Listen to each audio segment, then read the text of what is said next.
వేసుకుంటున్నా ఇది ముందర కూర్చోవాలి చెప్తా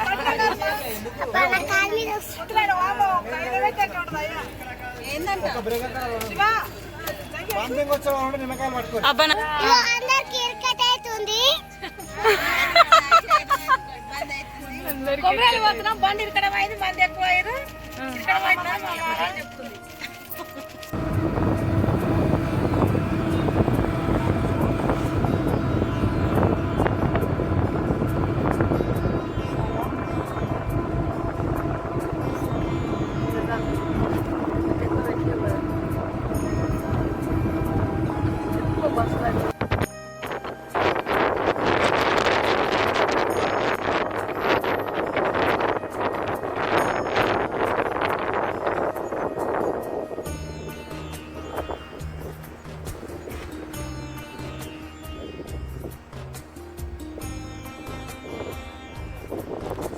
ఇగో మేము కొమరేలి పోతున్నాము.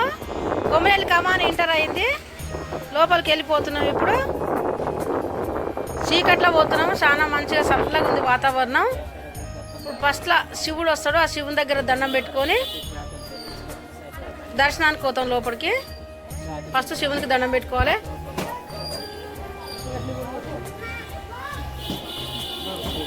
ఇప్పుడు శివుని దగ్గర దండం పెట్టుకొని మనం పసుపు బండారు తీసుకొని కొబ్బరి పోవాలి.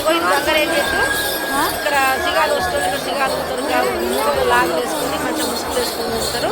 ఇక్కడ చూస్తూ ఉంటే చూడాలనిపిస్తుంది, మంచిగా ఊరుతారు. గంగరేగి చెట్టు కాడ ఇక్కడ దర్శనం చేసుకుని లోపల గర్భగుడిలో పోవాలి. మనం గర్భగుడిలో పోయి బండారు ఇచ్చి దేవునికి ఇక మనం బయటికి గర్భగుడిలో దేవుడు ఉంటాడు. గర్భగుడిలో మనం మొక్కువాడు ఉంటే మనం బండారు ఇవ్వాలి దేవునికి. ఇక దర్శనం చేసుకొని రావాలి. మనం మొక్కింది మంచిగా అవుతుంది దేవునికి.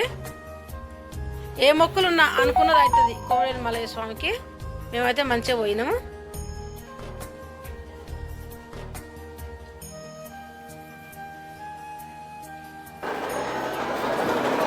ఇంకా పటాలు వేస్తారు. మొక్కు వాళ్ళు ఉన్న వాళ్ళు పటాలు వేసి పటాలు దొక్కించుకుంటారు. ఇక్కడ పసుపు బండాలతో పటాలు వేసుకుంటారు. మనం దేవుని కాడ రథాలు ఎట్లనా బోనాలు పటాలు దేవునికి మొక్కు చెప్పేది అవి పటాలు వేయించుకొని తొక్కిపించుకుంటారు. అట్లా సిగాలు తోలుతో ఎవరైనా కానీ అట్లా మొక్కిపించుకుంటారు. మనం ఏది కావాలంటే అది చేసుకోవచ్చు.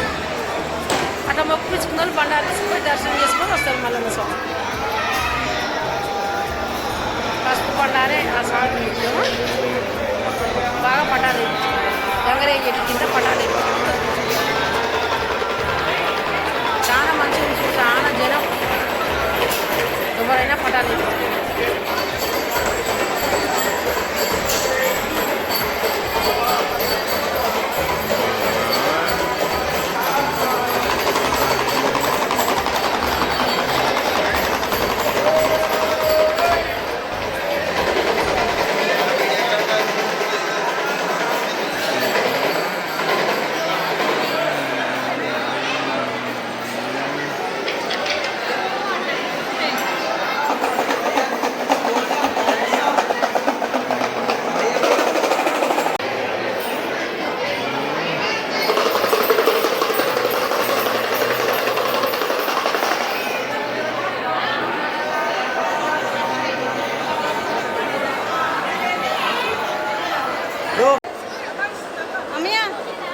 మల్లన్న స్వామికి దర్శనం చేసుకొని వచ్చి ఇక బయట కూర్చున్నాము.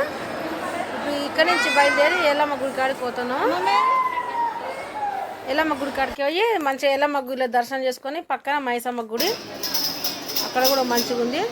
సూర్యమాన్ గుడి కాడికి కూడా పోయి చూసి వచ్చినాం. మేము ఎక్కటోళ్ళు ఎక్కిర్రు, ఎక్కని వాళ్ళు ఇక కింద నుంచి దర్శనం చేసుకొని దండం పెట్టుకుర్రు.